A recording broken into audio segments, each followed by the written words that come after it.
and dig into the parable of the sower today.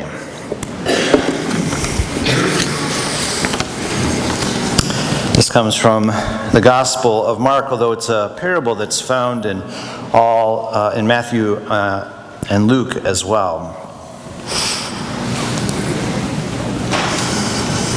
Again, Jesus began to teach beside the sea. Such a very large crowd gathered around him that he got into a boat on the sea and sat there while the whole crowd was beside the sea on the land. He began to teach them many things in parables, and in his teaching he said to them, "Listen, a sower went out to sow. And as he sowed, some seed fell on the path, and the birds came and ate it up. Other seed fell on rocky ground, where it did not have much soil, and it sprang up quickly, since it had no depth of soil. And when the sun rose, it was scorched, and since it had no root, it withered away. Other seed fell among thorns, and the thorns grew up and choked it.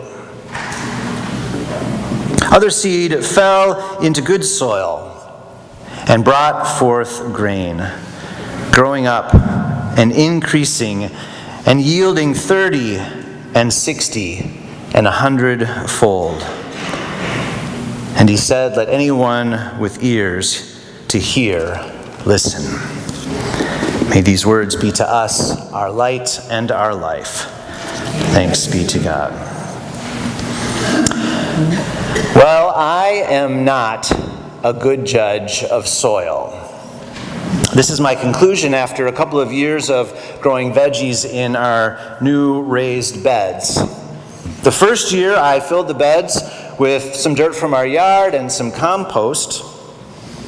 That year, 2 of the 3 beds produced heaps of veggies, but the other one was kind of pathetic with small, rather sad-looking plants.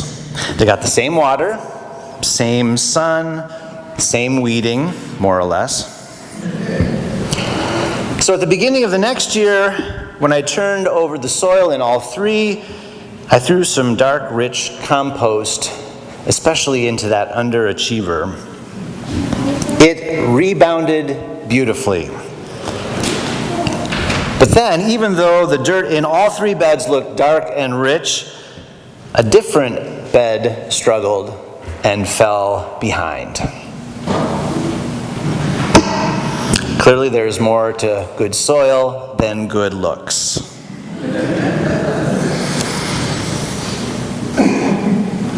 It may have been obvious to the crowd gathered around Jesus who first heard this parable, but it assumes not only that they knew how to recognize good soil, but also how to make it, how to become it, and how fallow places become fertile once again. Though perhaps somewhat lost on me, this would have been easy to understand for my great Uncle August and great Aunt Helen. My parents and grandparents were mostly city slickers. But as the family tree branches out, you get to the farmers. My mother grew up going down to the farm to visit her Aunt Helen and Uncle August. They had 140 acres near Janesville, Minnesota. Since my mother has passed away, I recently sat down with my Uncle George to ask him what it was like to visit their farm, in hopes of some of their wisdom rubbing off on me. Auntie and Uncle August raised pigs and cows and chickens and grew both oats and corn. They had one small tractor, but otherwise did everything else by hand, both of them working 15 hours per day, 7 days a week, every week, no breaks, no vacations. My uncle remembers them visiting the cities maybe 2 times in all the decades that they worked the farm. Farming was good in that part of Minnesota. The area was known for having good black dirt. They planted corn on half of the farm and oats on the other half, and then would swap the fields the next year. Sometimes they would rotate in a small amount of alfalfa or beans as a cash crop. Each crop depletes a different kind of nutrient from the soil, so rotating gives the soil a break, a chance to recharge. It also helps keep away pests and prevents erosion. My uncle talked about how you could walk between the rows of corn, and why that's important now, because they needed to be spaced apart so the cultivator could go through and keep the weeds and pests down. They never used fertilizers or pesticides. These days, the rows of corn are much closer together and treated with lots of pesticides. Oats and corn that they grew were never sold, but ground up and used to feed the animals. The animals were the moneymakers. Cream from the cow's milk paid the mortgage. Eggs from the chickens covered the electric bill. The pigs put food on their table and maybe helped buy some new tools. The animals also helped replenish the soil, as Uncle August would fill the spreader with manure and scatter it around the farm. Everything living on the farm, including Auntie and Uncle August, was dependent on the land and was sustained by the renewal of that good black dirt. They certainly would have known how to get the most from my planter boxes. The health of our soil is a matter of life and death. Though few of us work the land like the Auntie and Uncle Augusts of the world, our lives are no less dependent upon it. And perhaps that is why Jesus made a parable about it. You see, his audience knew that the cost of wasting seed on unproductive ground was terrible, was starvation, was death. But Jesus wasn't talking about soil degradation. He was talking about soul degradation. Jesus used this parable to point out the consequences of an uncultivated inner life, of closing ourselves off from God.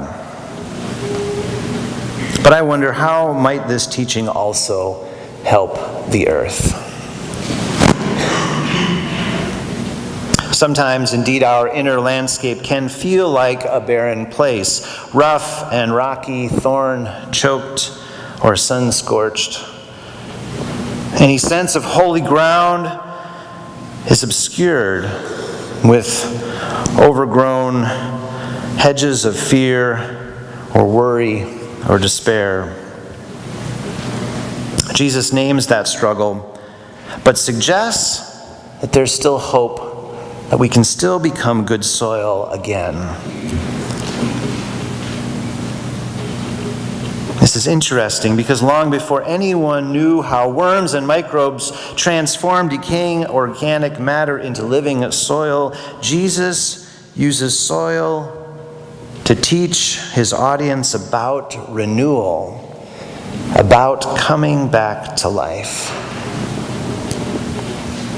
His parable reminds us that God has woven the power of resurrection and the promise of new life into the very fabric of creation, into us. Even when we can't see it, don't understand it, or assume nothing is happening, God is at work under the surface of things. This is particularly good news for those of us who aren't very good gardeners of the outside or the inside. No matter how things look, when life seems barren and empty and it seems that only death surrounds us, God is still working in surprising ways to bring forth new life.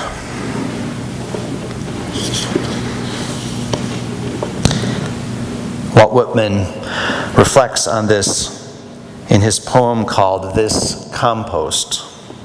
Here's a bit of it. Oh, how can it be that the ground does not sicken? How can you be alive, you growth of spring? How can you furnish health, you blood of herbs, roots, orchards, grain? Are they not continually putting distempered corpses within you?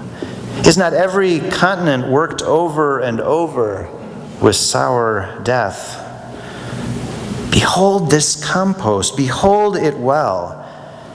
Perhaps every mite has once formed part of a sick person, yet behold, the grass of spring covers the prairies. The bean bursts noiselessly through the mold in the garden. The delicate spear of the onion pierces upward. The apple buds cluster together on the apple branches. The resurrection of the wheat appears with pale visage out of its graves. The tinge awakes over the willow tree and the mulberry tree. The he-birds carol mornings and evenings while the she-birds sit in their nests. The young of poultry break through their hatched eggs. The newborn of animals appear. The calf is dropped from the cow and the colt from the mare. And out of its little hill faithfully rise the potato's dark green leaves. Out of its hill rises a yellow maize stalk. The lilacs bloom in the dooryards. The summer growth is innocent and disdainful above all those strata of sour dead.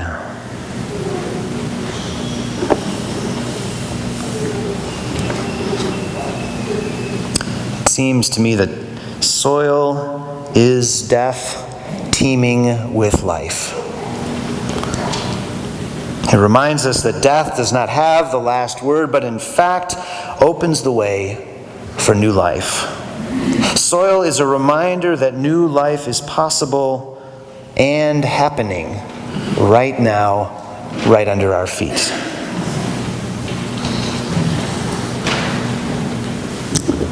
Now, this doesn't mean that the planet will simply save itself.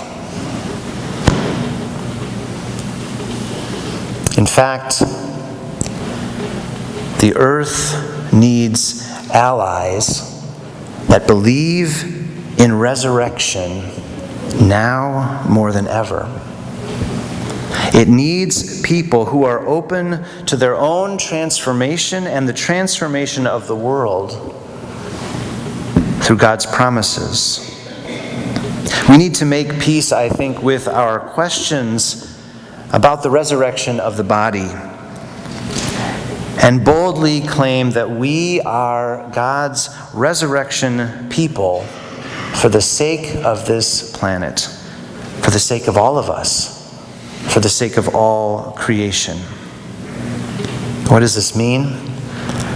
If you believe in resurrection, you celebrate the diversity of fields and forests and seek to preserve them. If you believe in resurrection, you don't take from the land without giving more back.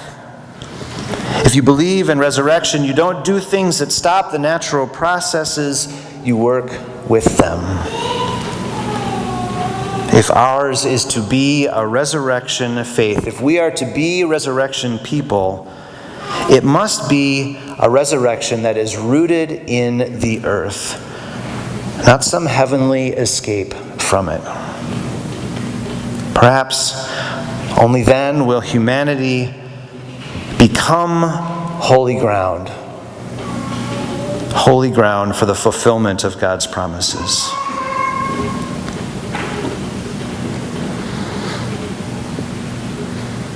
Last week I was at the Presbyterian Church in Buffalo for the Presbytery meeting.